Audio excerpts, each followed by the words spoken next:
Hi there, everybody. This is Coach Bonnie Kissinger with Meditation 101 series. I am so excited that you are here to learn how to meditate. I am a certified yoga instructor with Yoga Alliance at the 500 level, and I'm also certified to teach meditation through the Shambhava School of Yoga in Colorado. I am a mechanical engineer by degree and have spent many years in corporate America in stressful jobs. So a lot of my teachings kind of come from being in the corporate world, but also being busy. I'm an Ironman triathlete, and meditation has definitely helped with some of the obstacles that I have run into within that, and I would love to share that with you. I'm also a mom of 3 boys. I have been homeschooling 2 of them for many years now, and that has posed its own challenges and have learned greatly from it. This meditation series is designed for those that are very busy, that are new to meditation, that really don't know a whole lot about meditation. I'm going to break these lessons up into small chunks. We're going to be talking about the benefits, what it is, what it isn't, the medicine behind meditation, that it's scientifically proven to improve your health and well-being. We're going to be talking about how the brain works and how your emotions work, how sometimes we get these emotional Tourette's from one thing or another, and maybe we don't need to go and identify all the reasons why this and that goes on, but instead work on crowding a good habit in. Meditation is definitely a good habit. Probably one of the best habits that you'll ever pick up. It benefits you in so many different ways, and we'll be talking about those as well. Because everybody is unique, different learning styles, different capabilities, different degrees of interest. I'm going to be giving you many different ways to meditate in the hopes that you do it, that you find it maybe more enjoyable than it being homework. Meditation is a wonderful thing to pick up and practice, and you can take it anywhere, which is a beautiful thing. It doesn't cost you anything besides time, and you'll actually gain time by thinking more clearly, and just all the benefits. You'll actually gain more than you ever spend. So before we go on to lesson number 1, I wanted to tell you 2 short stories in the hopes of inspiring you to really listen and pay attention to this. Meditation can be vastly beneficial. As a young child, I had a difficult childhood, and so that has left me with a lot of mental and emotional habits that I've been working through, and meditation is definitely one of the biggest ways of working through those. A very tangible one that I was blessed with, I learned a lot from it, was I almost drowned when I was little, and almost watched my son almost drowned in a hotel pool, interestingly enough, and so I was inspired, it's a long story, inspired to do an Ironman out in the middle of the lake. And so the swim petrified me, completely petrified me in such a way that I had severe anxiety. I was a freaking basket case. It wasn't until I really focused on the meditation and crowding good thoughts in that I got past the putting up with the anxiety. It was difficult. It was very difficult to put up with that anxiety, say, for the first 500 yards.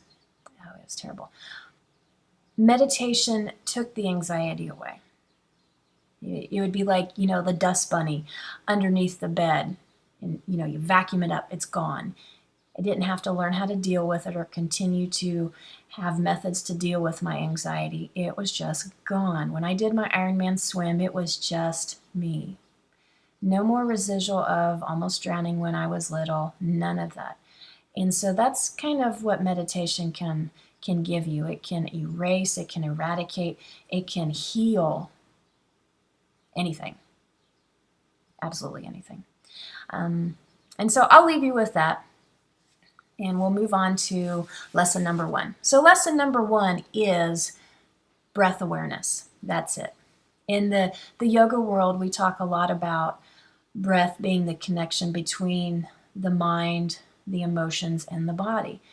A lot of the time when we're busy, stressed out, type A, we can become very disconnected from the two can become very disconnected, our body and our brain and our mind and our emotions. So the breath is in the middle, and the breath can combine the two. So this breath awareness, it's very easy.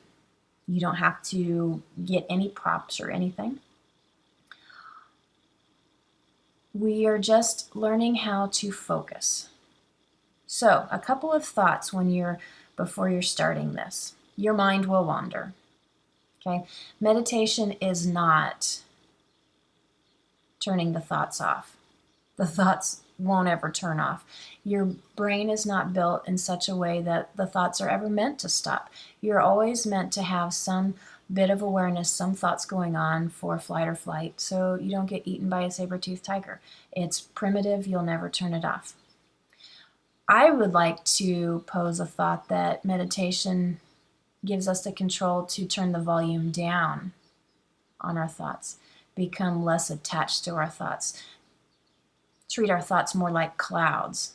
Is it true? Is it not true? Do I need to engage with it? Can I just let it go by? Do I put it in the back burner?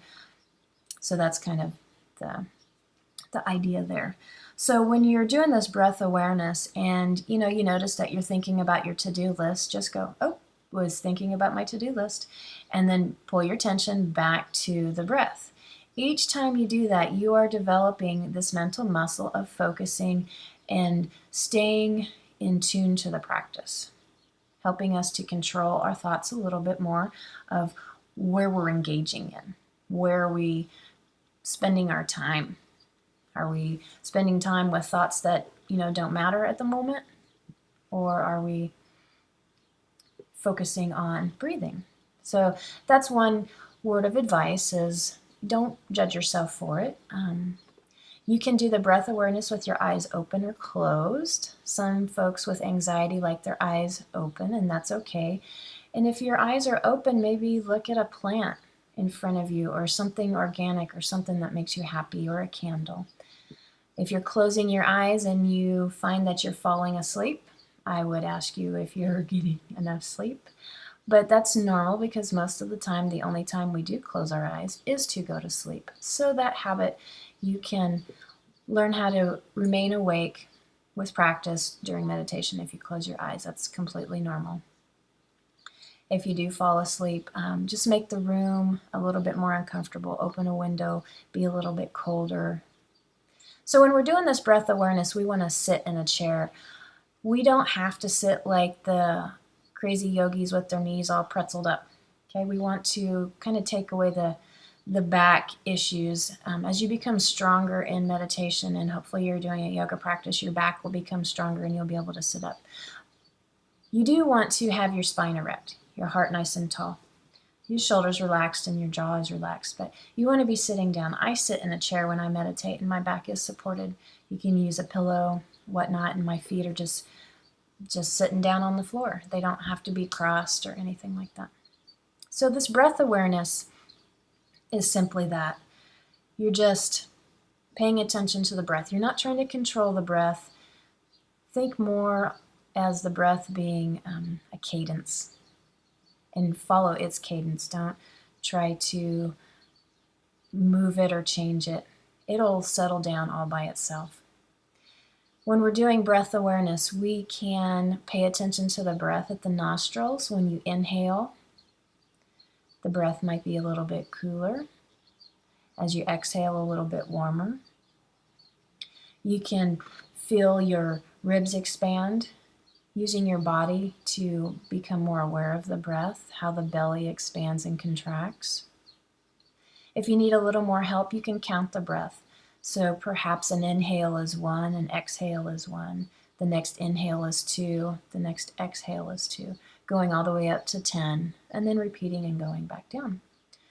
So breath awareness is simply just paying attention to the breath. So as you walk through it, it would be more like this. So sitting comfortably seated with the eyes softly closed and the spine nice and tall. Take a moment to settle your hips down find your sit bones, raise the heart up nice and tall.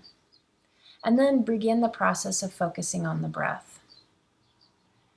So taking moments, settling down in, and just feel the breath coming in and exhaling.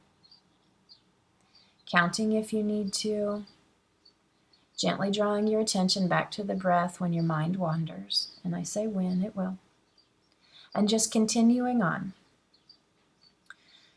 We want to get to the point where we are meditating for 20 minutes a day, optimally twice a day, morning and night. That would be a good way to really gain a lot of benefits from meditation. You can start off with this breath awareness for 5 minutes. Simply sit down, set yourself a timer if you want to. Try not to focus on the time. Try just to be content with only paying attention to the breath. I want to leave you with one last thought.